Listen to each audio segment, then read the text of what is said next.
Баршаңызға сәлем. Бүгін осылай миксерсіз, таразысыз кекс пісіреміз. Бар болғаны үйлеріңізде кесе болса болғаны.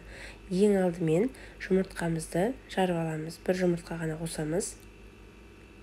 Жұмыртқамыздың үстіне бір кесе қантымызды қосып, венчиктің көмегімен екеуін жақсылап араластырып аламыз.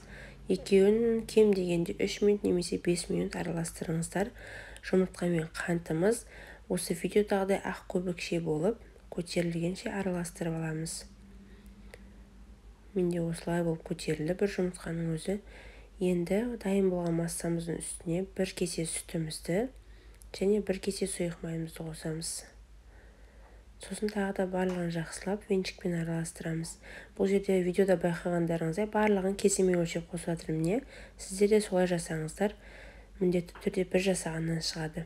Келесі кезекте ұн қосамыз. Ұнда 2 кесе қосамыз.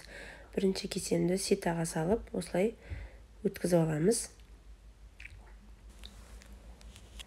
Екінші кесемізді салдық. Осылай тағы да жақсылап өткізіп аламыз.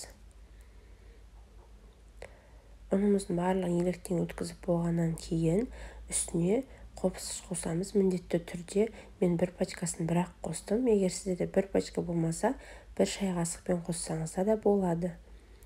Енді кезекте барлығын жақсылап араластырамыз. Ұн салғаннан кейін іртіктері, түйіршіктері қалып қалмас үшін ерінбестен 5-10 минут венчикпен жақсылап араластырып алыңыздар.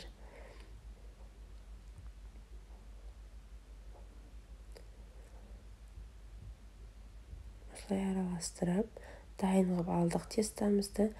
Осылай болып шығады. Қатты сұйықты емес, қатты қою да емес.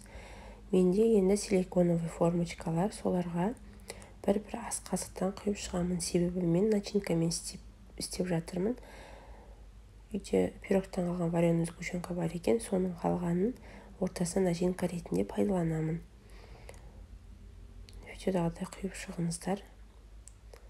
Енді начинкасын осылай шай қасықпен әр формочкамызға осы ортасына ыңғайластырып, орналастырып шығамыз. Менде осы ғана болды вареный сгущенканың жеткені. Енді үстіне тағы да тестамызды құйып шығамыз начинкамыздың үстіне. Бетін жауып. Міне осындай болып шықты. Енді қызып тұрған пеште 180 градуста 25-30 минут пісіріп аламыз.